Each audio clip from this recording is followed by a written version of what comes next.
สบายดีแค่ยัง Hola, ¿cómo estás? เขามีใกล้เป็นคนแม็กเนาะพาไปเม็กซิโก หนุ่มแม่ ดูเอาเดินหน้าทีมงานอันนี้ซิเป้เนาะโสดว้าวโสดพร้อมเสียบอันนี้ก็โสด ไม่โสดกัน อันนี้ก็โสด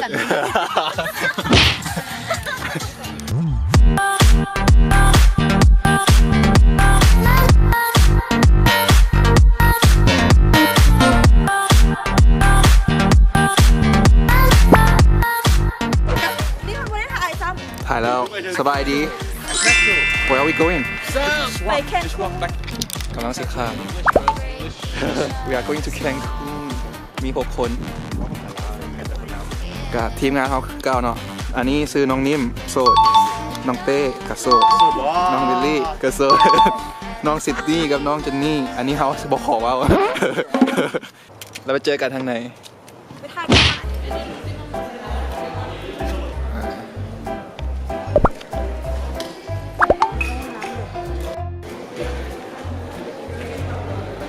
ตอนนี้ขมุกขมุนเขียนฟอร์มข้ามไปซ้ายแดนเม็กซิโกนี่เนาะทางข้ามไปทางนี้เห็นเนาะที่คนหน้า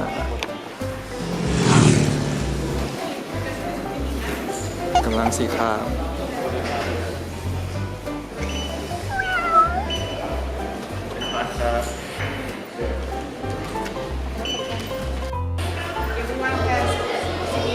อ๋อ เข้ามาห้านกว่าภาษีเนาะ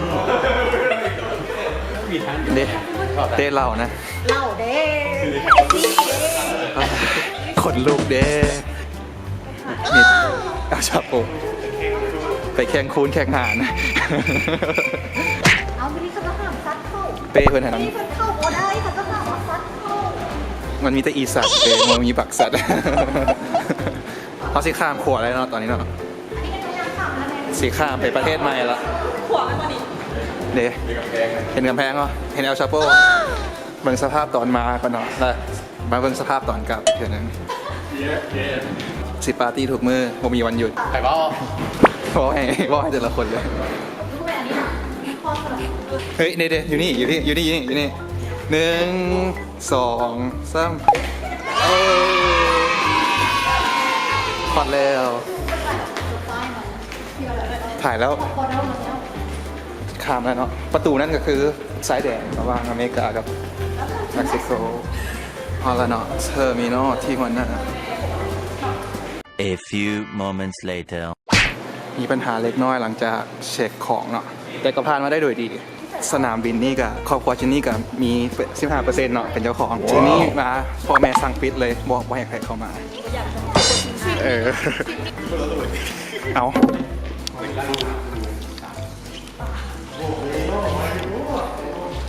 ตอนนี้กำลังตัดสินใจสิคะว่ากันกินอย่างกันดีมุ้ยภาษาอังกฤษเลยเนาะเงินไรเป็นดอลลาร์เป็นรูปดอลลาร์เนาะแต่ก็จะเป็นดอลลาร์เม็กซิโก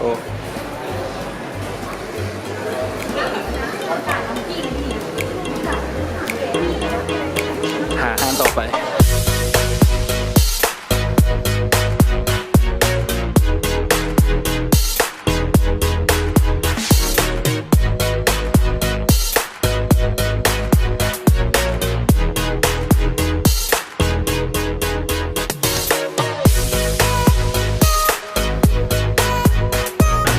ตอนนี้พวกเราอยู่เดินยนต์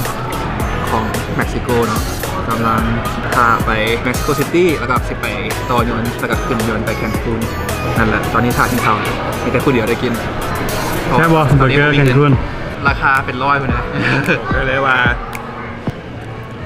ให้กินเองแซ่บก่อนเซฟนิ่มเขาจะให้บุคุคนไหน แต่ว่าแบบซีแซ่บกว่าเกี๊ยวเมกา แบบที่แซ่บ แต่ละคนเตรียมพาขึ้นยนต์เนาะเทอร์มินอลซิปที่ฮวาน่าไปแคนคูน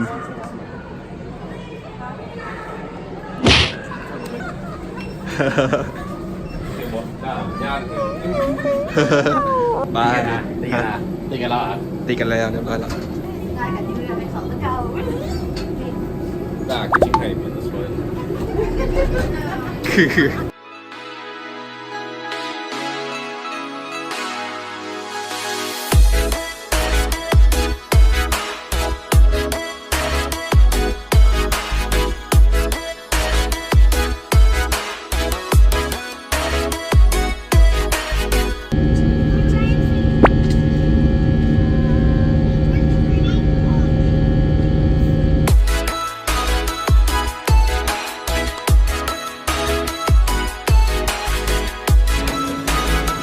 มาโคตรขิวเลยจะขิวอีก วันนึงว่ะผมเตะมา ขิวคือขิวแบบฟาร์มเนี่ยแบบขิวงัวขิวควาย ว่าอะไรคือดีก็ไอ้ขี้ล่างหน้า